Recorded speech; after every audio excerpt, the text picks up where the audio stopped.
আসসালামু আলাইকুম ওয়া রাহমাতুল্লাহ। আমি এবি সিদ্দিক শাওন আপনাদেরকে স্বাধীনতার শুভেচ্ছা জানাচ্ছি। হাসানুল হক ইনু গ্রেপ্তার হয়েছে, কি আনন্দের ব্যাপার, কি মজার ব্যাপার, কি খুশির ব্যাপার, কি ভালো লাগার ব্যাপার।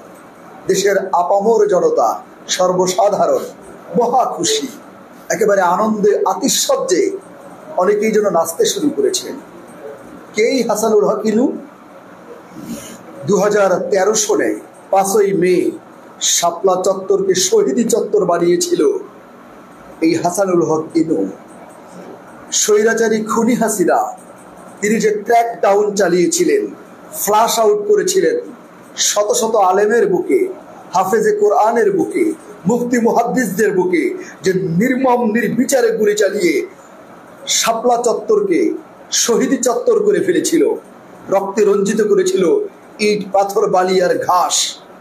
শত শত আলেম সে রাতে শহীদ হয়।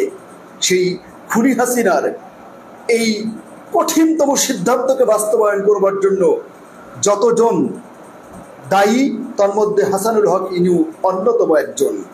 একে ক্ষমা করা যায় না। এরা যদি ক্ষমা পায় তাহলে আল্লাহর আকাশের নিচে আর জমিনের উপরে বিচারটা হবে কার?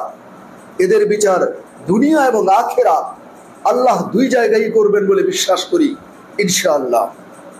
হাসানুল হক ইনু, যিনি দিগন্ত টিভি, ইসলামিক টিভি, যারা সুস্থ ধারার বিনোদন নিয়ে সত্য পথে যারা সত্যিকার নিউজ প্রচারে এগিয়েছিল, এই হাসানুল হক ইনু তখন সে তথ্যমন্ত্রী। সে ইসলামিক টিভি এবং দিগন্ত টিভিকে বন্ধ করেছিল এই হাসানুল হক ইনু। আমরা ভুলে যাইনি সে ইতিহাস। প্রত্যক্ষ এবং পরোক্ষ উভয়ভাবেই এই দেশকে নৈরাজ্যকর পরিস্থিতি তৈরি করবার জন্য, খুনি হাসিনার স্বৈরাচারী অবস্থানকে লম্বা করবার জন্য এই তথ্যমন্ত্রী এমন কোনো অপরাধ নেই যা করেনি। সাংবাদিকদের বাক স্বাধীনতা কেড়ে নিয়েছিল, সাংবাদিকদের কথা বলার মতো কোনো অবস্থা ছিল না, সত্য প্রকাশে কোনো অবস্থা ছিল না। যারাই সত্য প্রকাশ করতো তাদের টুটি চেপে ধরতো এই হাসানুল হক ইনু। শাহ আহমদ শফি তার মতো এত বুজুর্গ আলেমকে, আলেমে দিনকে এই হাসানুল হক ইনু তেতুল হুজুর বলে গালি দিয়েছিল, যে তেতুল হুজুর বলে সারা বাংলাদেশ তখন আওয়ামী লীগের দোসররা কটাক্ষ করেছিল।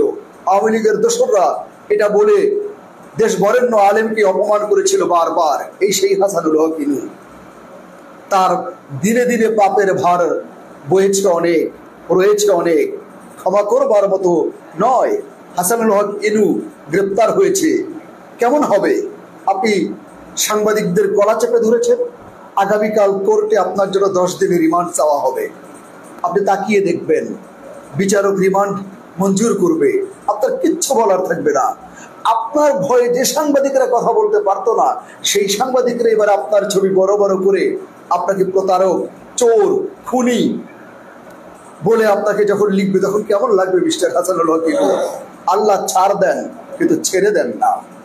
অসংখ্য আলেমের রক্তে রঞ্জিত করেছেন শাপলা চত্বরকে।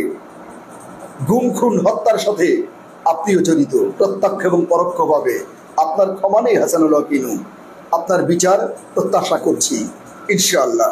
আসসালামু আলাইকুম ওয়া রাহমাতুল্লাহ।